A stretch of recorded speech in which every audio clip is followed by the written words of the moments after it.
Chère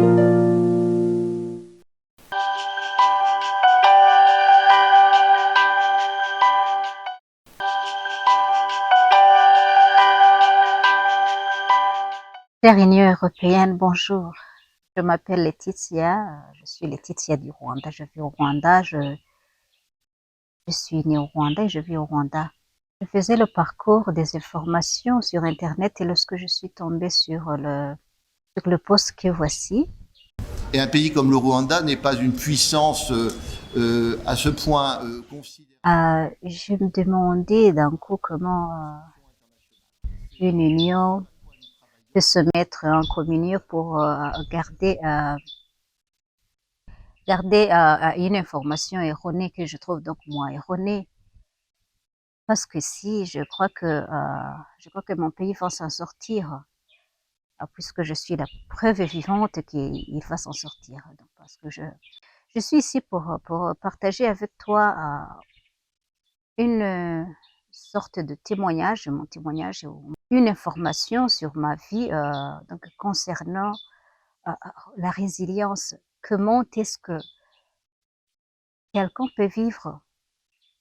J'ai pu donc résister pendant 30 ans. J'ai déjà 30 ans, non, déjà 31 ans après le génocide de 1994 contre les Tutsis du Rwanda. Et je suis descendante des Tutsis parce que mes deux familles, les familles de mes deux parents ont été classées par les Belges comme Tutsis. Donc, concernant les critères qui devaient être remplis pour être classés Tutsis, les deux familles ont rempli. C'est donc ça qui a fait qu'aujourd'hui, je suis devenue rescapée du génocide de 1994. Donc, suite à le checking de l'information, je suis tombée sur ce post.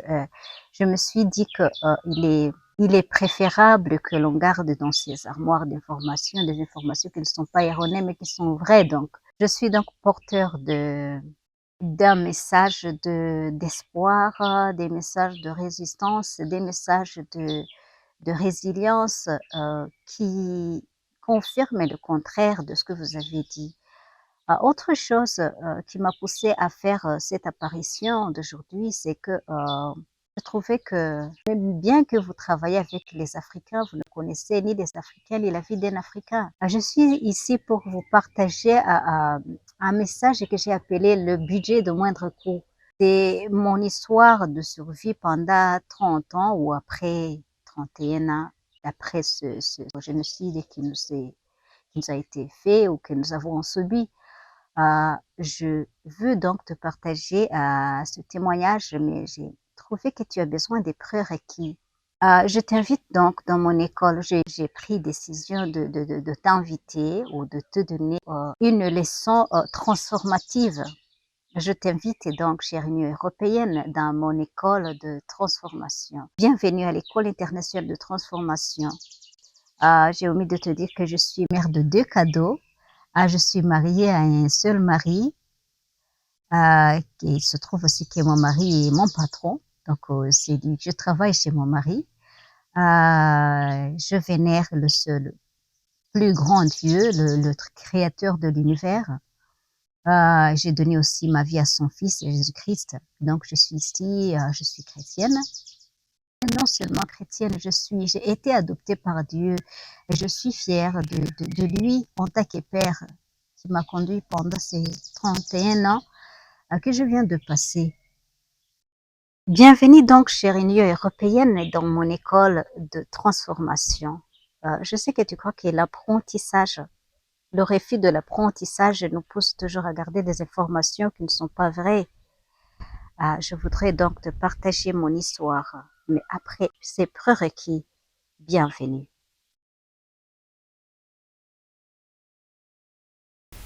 Bonjour encore, chère Union européenne. Le premier sujet qui bouscule les autres dans mon cerveau et auquel je voulais discuter avec toi, ce sont les sanctions. Les sanctions se trouvent être un outil très important pour acquérir la résilience.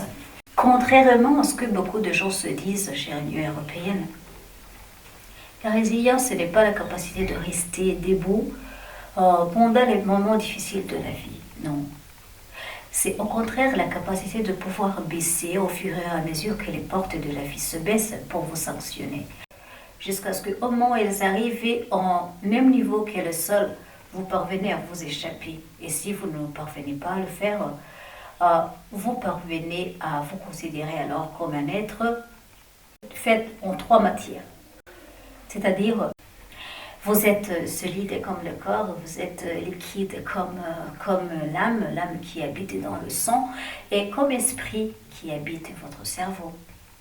Si les portes de la vie se referment derrière vous, vous parvenez à vivre en dehors de ces portes par vos pensées, par votre esprit. Donc, les sanctions constituent une période très utile de la vie. L'illustration la plus adéquate de la résilience qui se reconstruit à partir des moments difficiles, donc des sanctions de la vie, c'est la métamorphose. Imaginez chez l'Union européenne qu'un jour, il n'y a pas un jour où la chenille peut rêver, voler. La chenille ne sait pas voler. Il ne sait même pas que le vol existe. Il ne sait pas qu'elle peut gagner des ailes. Mais un jour, la chenille prend une décision très stricte envers elle-même. Elle se sanctionne. Elle prend le chemin. Elle glisse, ne sait que glisser sur le sol. Elle glisse jusqu'au jour, jusqu'au moment où elle puisse atteindre un arbre où elle prend une période de transition. Elle grimpe l'arbre où elle glisse pour grimper, et quand elle arrive à des branches qui puissent lui permettre de faire ce qu'elle veut, elle construit ce qu'on appelle le cocon. Imaginez chez l'Union européenne que aussi les êtres humains doivent voir le cocon. Le cocon, c'est une sorte de cercueil. Donc, la chenille prend la décision d'entrer dans ce cocon et de s'enfermer dedans. Et quand elle s'enferme, elle n'a pas droit à la vie. Ce n'est plus elle qui contrôle la vie. C'est-à-dire, elle se décide à mourir. Parce que dans le cocon, elle n'arrive pas à contrôler son entourage, ni à manger, ni à s'approvisionner. Donc, c'est-à-dire qu'elle se donne.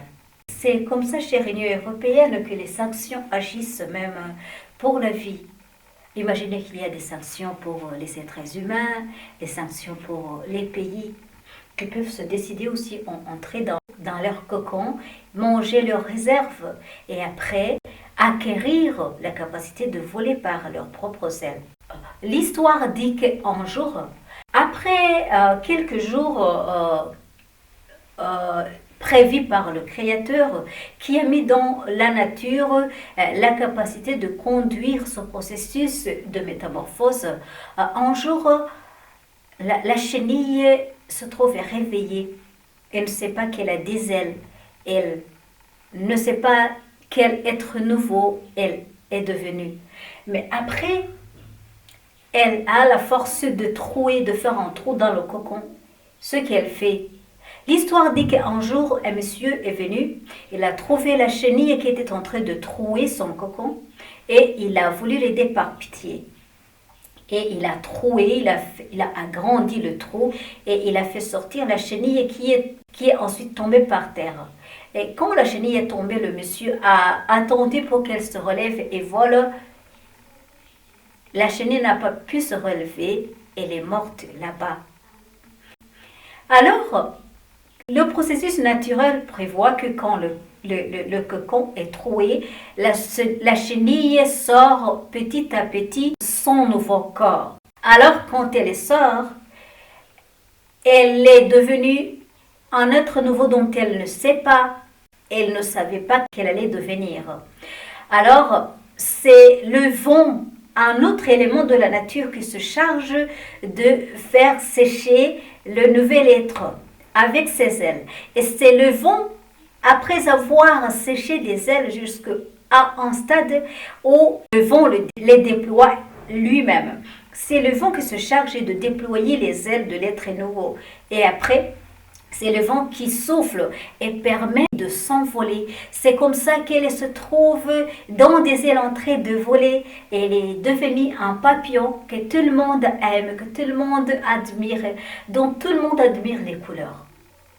Si la chenille s'était imaginée avant d'entamer le processus de métamorphose qui deviendrait un papillon, la chenille le ferait avec courage.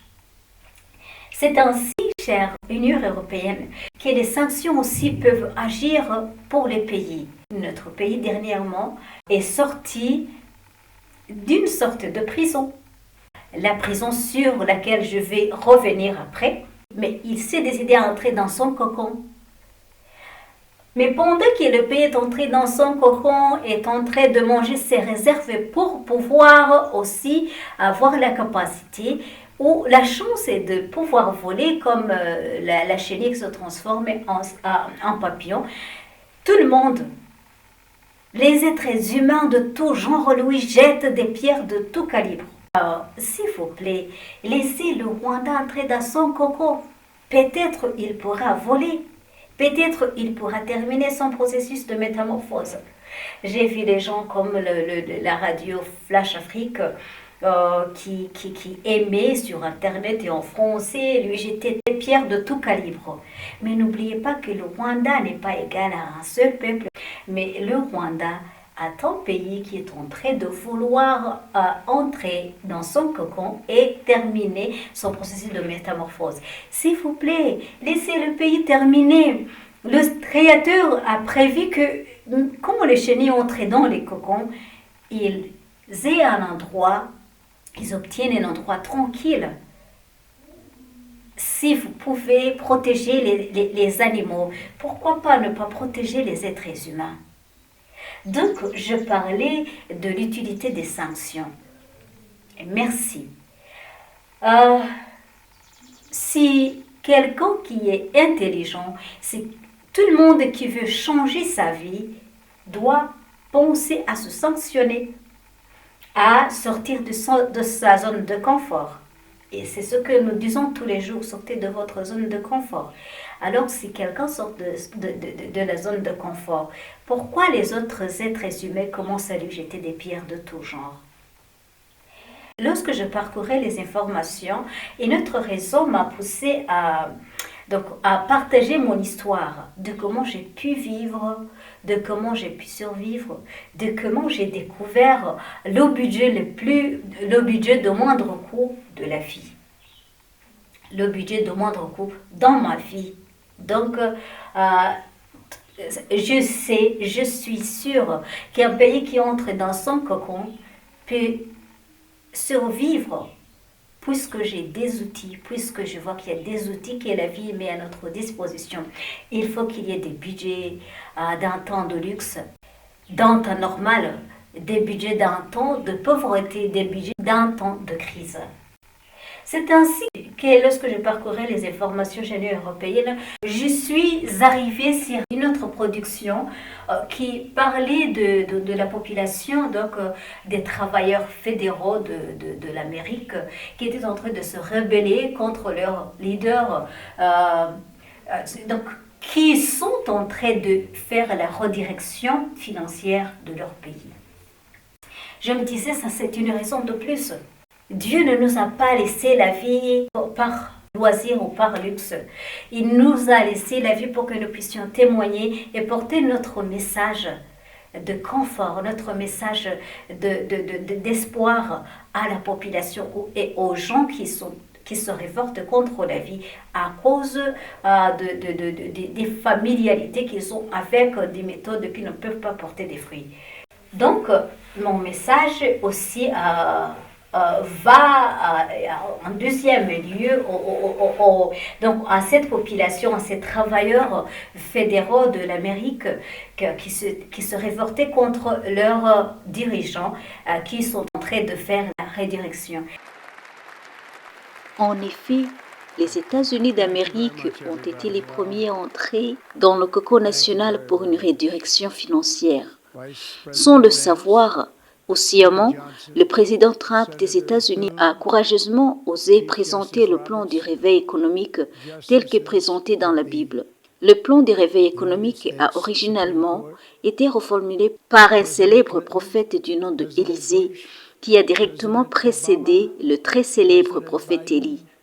Ce plan a été formulé lorsqu'une veuve qui était fauchée est venue lui demander de l'aide.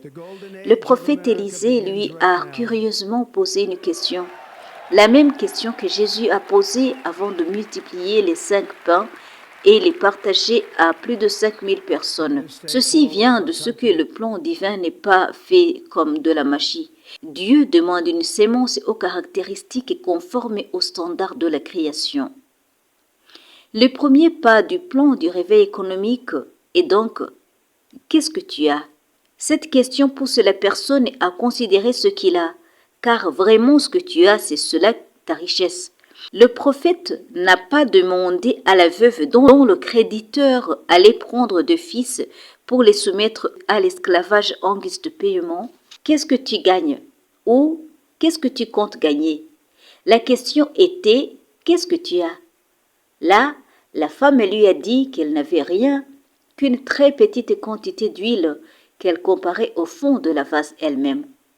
Cette réponse apparemment plut au prophète Élisée, qui lui répondit encore « Va dans ton entourage vers tes voisins et emprunte un aussi grand nombre de vases vides que tu pourras. » Cette étape menait celui qui conduit le plan du réveil économique à analyser la nature, mais alors la vraie nature et l'étendue de ses problèmes.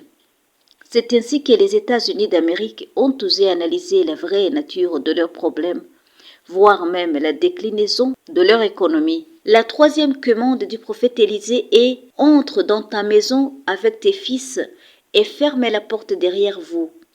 Ceci veut dire que le réveil économique se fait en famille ou par la nation concernée, pas avec les fils du voisin. Il y aura un degré de développement qu'un arbre à plusieurs rejetons ne pourra pas atteindre. C'est ce que l'Amérique a fait avec des immigrés étrangers.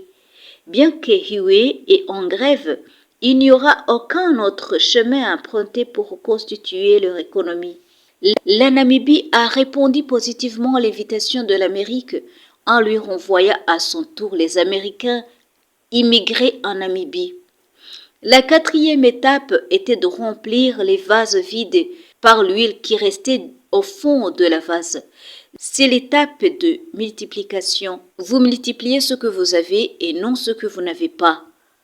Que ce soit votre marché, le prix de ce qui entre ou sort de votre pays, n'importe quelle sémence que vous avez. La dernière étape était de vendre le produit de la multiplication, payer tous les dettes et impôts et continuer à vivre modestement du business qui en découlait. Le plan du réveil financier n'est pas compatible avec la vie luxueuse dont nous avons pris l'habitude. Alors que les États-Unis d'Amérique faisaient bon et excellent pas vers le plan du réveil financier, on les a vus reculer vers les habitudes anciennes où ils se sont dirigés vers un pacte ancien.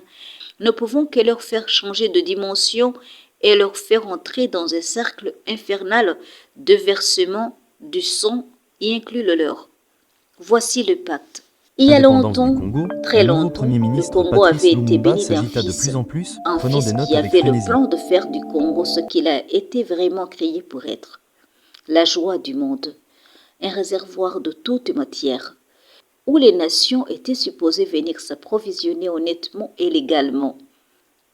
Ce fils s'appelait Patrice Lumumba. Alors qu'il essayait de remplir son devoir en tant qu'un vrai fils du pays, et notre homme était, j'utilise ses propres mots, non à ses côtés pour le soutenir, mais derrière lui complotant pour lui. Les meneurs du complot étaient les destructeurs de l'Afrique. Celui qui était derrière, qui par après est devenu le président Coucou, a fini par faire tomber Lumumba et celui dont il servait de premier ministre, Joseph Kasavubu, et il est devenu président. Voyant ce qui se tramait en Afrique et ce qu'il avait fait à ses prédécesseurs, Le président Coucou eut peur et eut l'idée, en effet l'idée lui est venue d'aller chercher la protection dans un monde surnaturel, dans les profondeurs des eaux.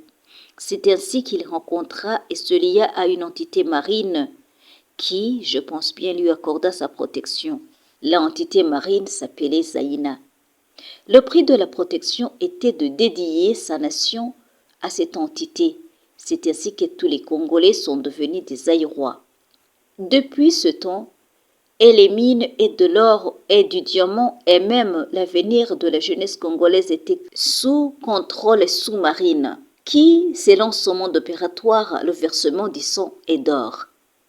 Un autre président est venu, puis un autre, et ils ont essayé de changer le nom comme avant, mais pas le pacte. Puisque ce ne sont que les vrais fils de Dieu qui prient en vérité et en esprit, qui puissent briser le pacte au nom de Jésus, et non pas les politiciens, car bien qu'ils ont l'autorité politique, ils n'ont pas l'autorité spirituelle.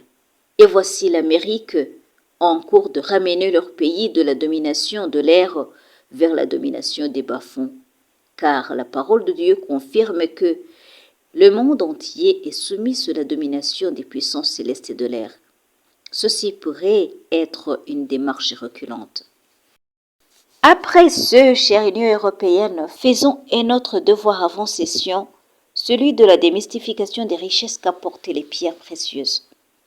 De fausses informations ont parcouru le monde, lui faisant confondre bonheur et richesse, comme si le fait d'avoir des mines de pierres précieuses est synonyme du bonheur.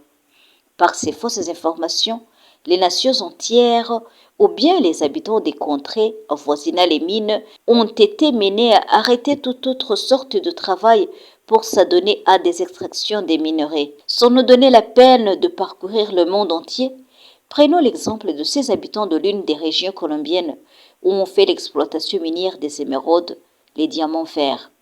Voyez vous-même les visages et la vie de ces habitants, chère Union européenne. Sont-ils plus heureux que ceux qui exploitent d'autres ressources naturelles?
Et enfin, chère Union européenne, le troisième énigme à élucider, celui des aides humanitaires.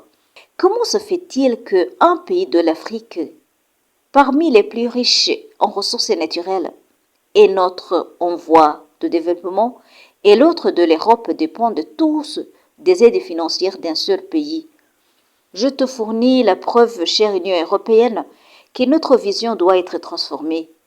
Les habitants que voici font le commerce de leur sang pour pouvoir manger dans ce qui a été appelé le cannibalisme moderne. Where I'm on $32 for rent, $45 for the phone, $50, that's the problem when you're on a tight budget. It's a fragile thing.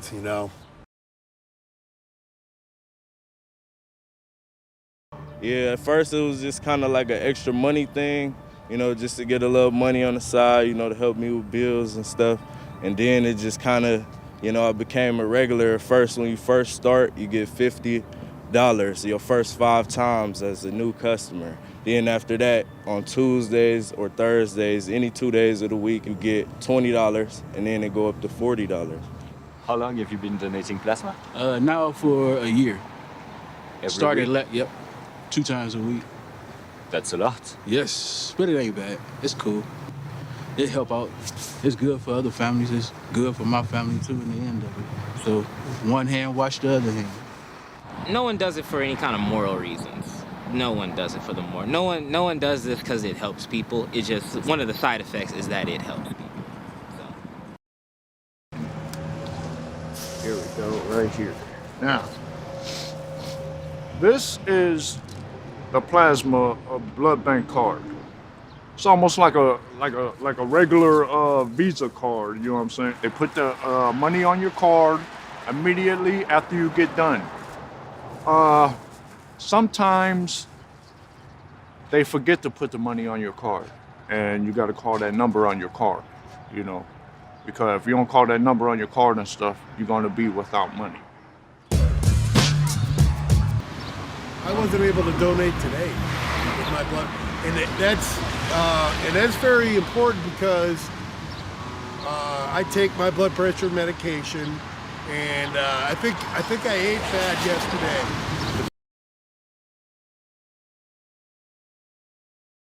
It is. Luckily, it's not life or death. It kind of has to do with not as vital stuff. So, but I might have to ask a friend for a loan, just for, I'll take care of it soon, and I'll be able to get my blood pressure straightened out, and that's why it is good for me to keep track of that.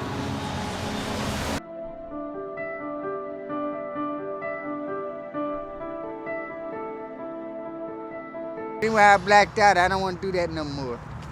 I just small, and I didn't eat before I went in, but it almost killed me, so I don't want to do that no more. I got a job now, praise the Lord. Just work. I'm providing a product. I'm like a cow. I'm giving milk. Chère Union européenne, en Afrique, personne ne vend son sang pour manger. Bien que pauvres, les Africains peuvent manger. Et si les dirigeants africains et les Africains apprenaient cette vérité, ils se mettraient tous au travail pour intégrer la place de ceux qui aident au lieu de toujours réclamer de l'aide aux pays qui doivent eux-mêmes soutenir leur propre population. C'est ça la responsabilité qu'il faut développer. Rendez-vous, chère Union européenne, dans la prochaine session de cette initiative transformatrice. Merci.